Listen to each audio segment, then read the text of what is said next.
Hey, Raindrops, the queen and king of reality show tour is back.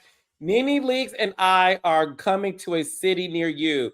Wednesday, May 13th, we are in Birmingham, Alabama. Thursday, May 14th, we're in Tampa, Florida. Friday, June 5th, Houston, Texas. Saturday, June 6th, Dallas, Texas. Get your tickets on sale now at kingdomrainint.com.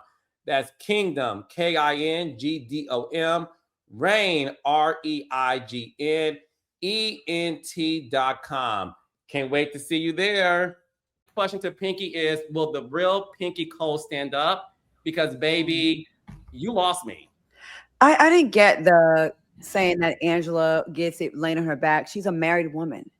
And you're supposed to be laying on your back with your husband. And let's not reduce Angela Oakley to being just someone that just has to screw for money. None of those girls, they all work. They all have businesses. They all got stuff going on. So I feel like that's like a whack ass argument. And I'm one of the people that was really rooting for Pinky. I really was. I feel the same way, Carlos. Like I was like, ugh, on this episode. Like I kept trying to, but she came in there like, she's super defensive. To me, she comes off as a girl that doesn't have any female friends. Like, when girls say, oh, all my friends are guys, I don't really deal with girls. I look at that as a you problem. When you can't get along with any women, like it's just like it's just always around men. I think some girls, like when you're younger, you think that's cool. Or that's like, I'm one of the guys. I look at it as a red flag. Like you can't get along with other women. Like what's the issue? And I feel like, yes, you are going to get talked crap about on a reality show. Yes, they are going to dig up stuff on you. Yes, they're going to get, some girls even get private investigators to get dirt on you. They are going to bring up your bankruptcy. But when you come in there so defensive, now they're really going to go after it. And I don't know, it was really, I didn't like it. I didn't like how they was treating Cynthia on this episode. And I like Kelly, but I did not like how they were constantly complaining about that room when you are on a show again. I feel like it was just dragged way too long and it was really rude. And Cynthia, I like how she snapped. It was very well earned and deserved how she finally clocked them. Like, listen here, we're not. Cynthia gave main housewife Peach energy, and they need to get rid of 2 of those peaches and give it to Cynthia because Which 2? Oh, say it. Say it. Well, this week, the way Pinky was acting, I'm going to have to say her. I didn't like it. It gave, are we going to get this every week? I was exhausted by her energy. And I know it's just this week. And you know what? The way these shows been going lately, we may be mad at her this week and she may totally redeem herself next week. Yeah. So I just want to put that disclaimer out there. That doesn't mean I'm being fake in a week or two when I say, oh, she's back. I'm saying this episode, I'm right with Carlos. She was extremely annoying in this episode and hard to like and hard to root for. And I wanted to root for her. Well, the thing is, and I want to hear from Dustin and Blue, but Claudia's right. We're only saying this episode for disclaimer. But Claudia, in our defense, we were rooting for her. Yeah. So the first 5 episodes, he was like, leave her alone. And listen, I'm not saying I'm off of the Pinky Cole fan train. I'm still a fan of Pinky Cole. I still enjoy her. If I'm only recapping this episode, she lost me 100%. I don't like anybody who brags about the money they have when it's sort of like when Portia told Eva during the Zoom reunion, we all got a house. Like that's not like we all are homeowners, and it's like Pinky. Yeah.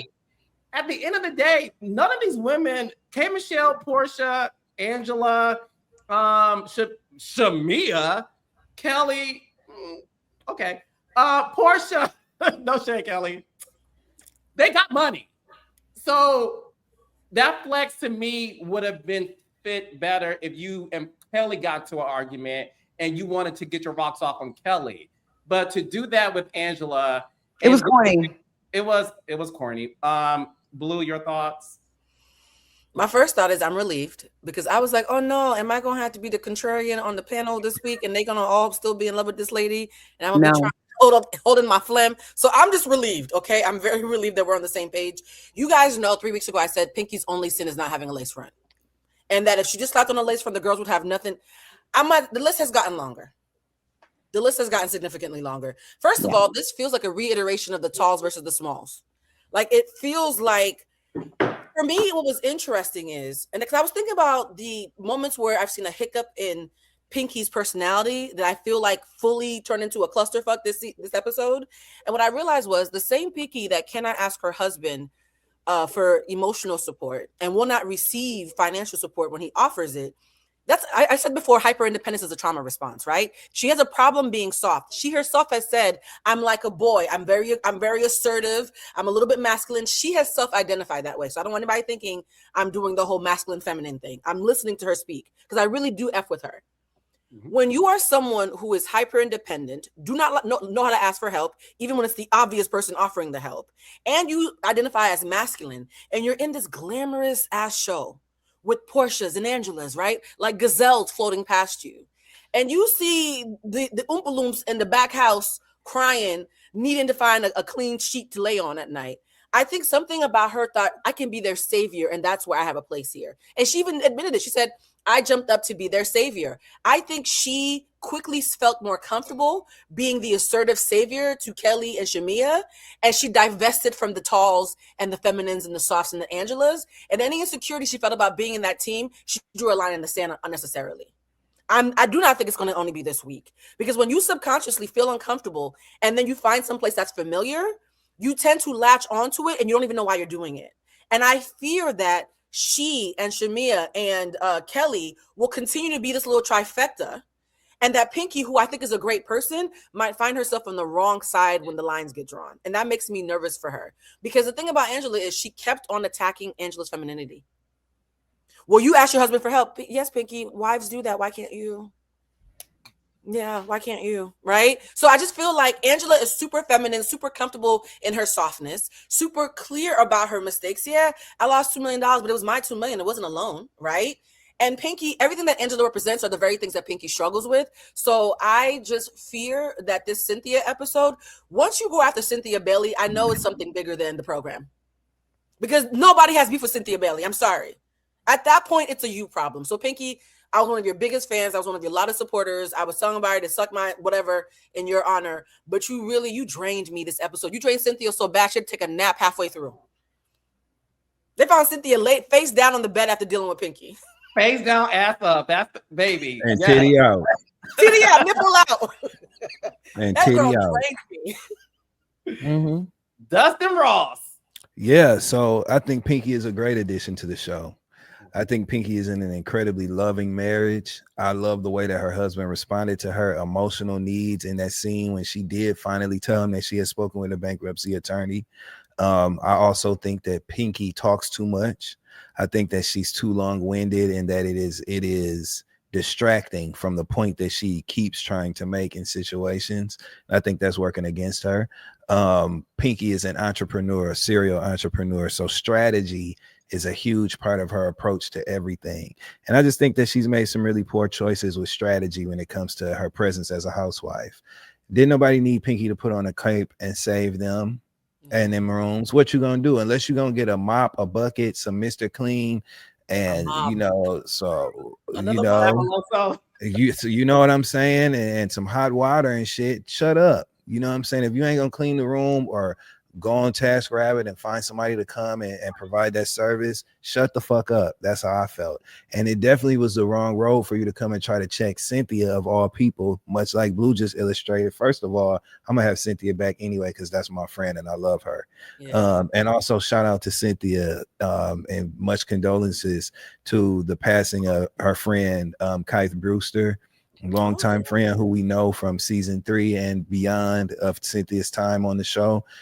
He recently passed, so much love to him, and definitely prayers and love to Cynthia during this difficult time of her grieving. That being said, leave Cynthia the fuck alone, because that room you need a dirt devil for the room. Clean up or shut up.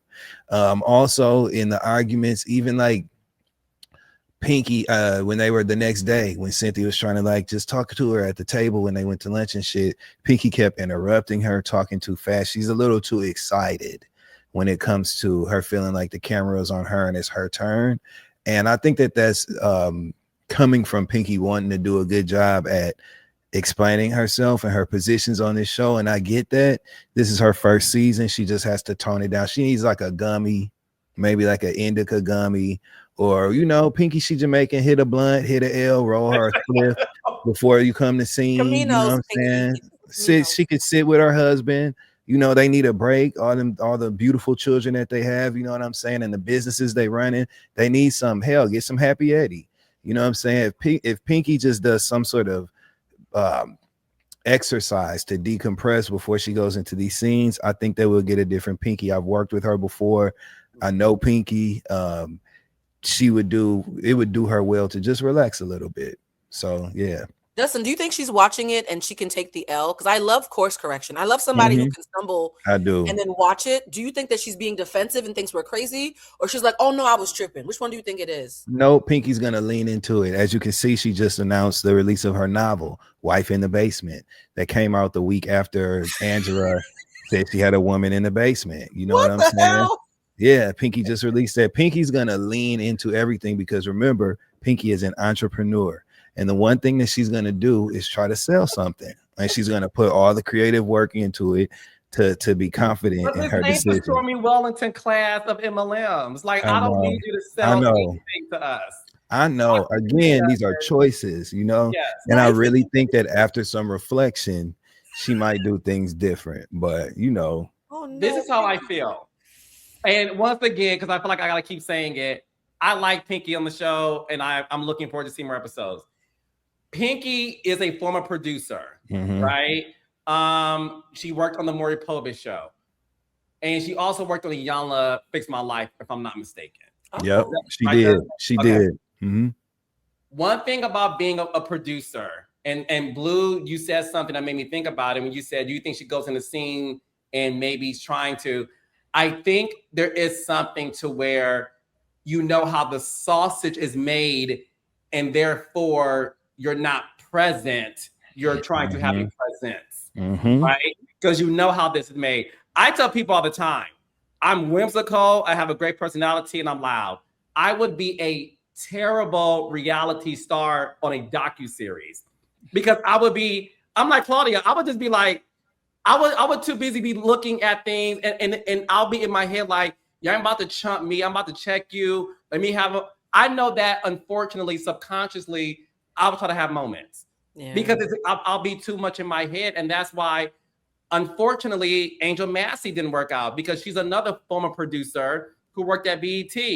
And I do think there is something about if you spent your time working behind the scenes as a producer, it does not mean that can translate into being a reality star. Because little secret for you guys, when we're casting for reality stars, we want somebody that lived in their own bubble, and it's interesting. And when I say interesting and live in their own bubble, they don't have this sense of like, I gotta be something for someone else, or I gotta prove something to you. They're like, this is who I am. You like me, you're not, bitch. I don't care. That's the reality star that's us producers looking for. So I do question if what did not work out with Angel Massey, the jury's still out for Pinky. Also, I think people that care too much about the comments, you know, like if you go on and do your show, like you're still on a reality show, and of course I know I've been guilty of it. Like you care, and sometimes you're trying to have a moment for like let me read for the girls or whatever it is. You're thinking too much. Like you think what this might get clipped as and what it could be on the internet. And I think it feels like that a lot with Pinky. It feels like that a lot with her, like, well, if I just have a moment at the dinner table, because she came in with the guns out. I thought at that dinner, it was a little bit like 0 to 100 real quick. And I didn't really warrant it. I thought, like, I get her feeling away with some of those girls because, like, we talked about the whole women's empowerment brunch crew. Like, I could see how that would feel like a hostile environment. But, like, before anything was even done to her, I felt like she was, like, ready to go. And I feel like that's, like, either caring about what they're going to say on YouTube and what the people are going to say on Monday Night Live, on Reality with the King. And they watch, by the way. Hey, y'all, what's up? No, they what's do. Up? You get that shit. But, like, just being, because we can tell. And every time. Claudia, you're onto something because I was thinking about it. I was trying to find her relatable, and I was like, maybe she's disassociating. I think that we all know, even like Angel Massey, the rooms are always a hotbed moment that get clipped up a lot. Like when people are looking for rooms, who has the nicest room, every franchise constantly refers back to the rooms. I think when the girls were complaining about the dirty room, Pinky thought she had a lick. She had a torch that she could wave that you've done wrong by these two women in this room. And what made me cringe, and I felt like Carlos was right about her self-producing, is when they accurately called her aggressive. Like if you looked at the word aggressive, it'd be her in those moments, right? And she did the stereotypical, well, we all know that you can't call a black woman. Baby, they're all black women. And you were aggressive. Like you can't give the Maya Angelou speech after you actually did the thing, right? You did the thing, right?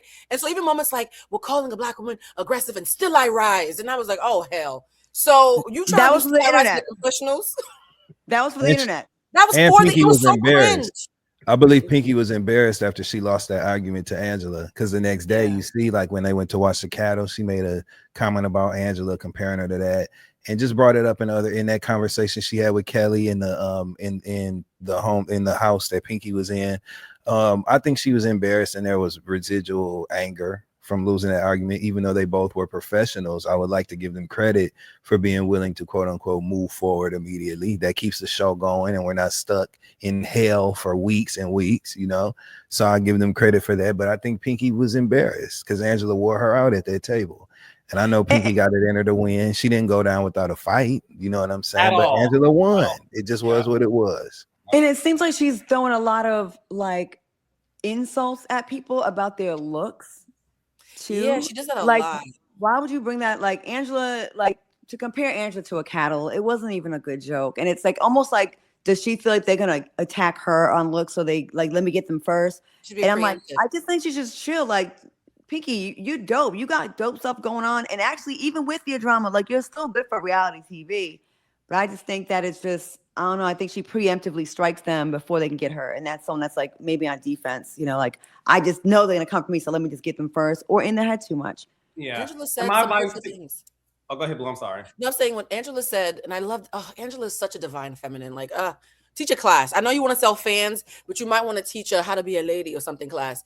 Angela came down in that beautiful green dress and she said, hurtful things were said, but it's a new day. Mm-hmm. And that's all. I wanted to give a standing ovation. Yeah. That's a bad bitch. I'm so sorry. For you to win, because people are sore winners sometimes. Yes. For you to win that cleanly and say hurtful things were said, but you know, we move on. I was like, girl, I love you. I kiss you in the mouth. This is amazing. I agree with you. I'm gonna move on, but I will say this. My advice to Pinky, because I forgot about, she has, is that novel Real Dust in the Wife in the Basement? Yeah. Okay. Pinky, I'm going to teach you the Candy Burris school of profiting off of a moment, okay?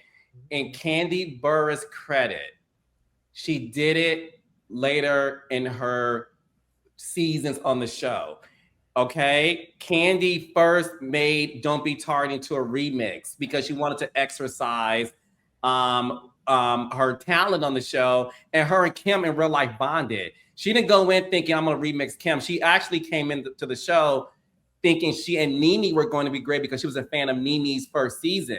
And she was shocked that her and Nene did not get along, and then she got along with Kim of all people. But she made this music based on a natural, organic that they had, right? And the song turned out to be excellent.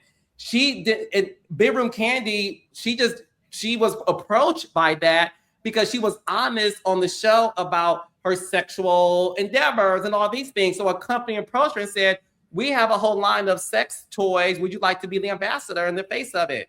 And she did it. She didn't take these moments and do that until the whole sex dungeon thing. But the thing is this, you haven't earned your right yet to expect the consumer to care. Right. So you gotta, Pinky, you gotta chill. This is when your producer brain is overstimulated. You gotta chill, baby.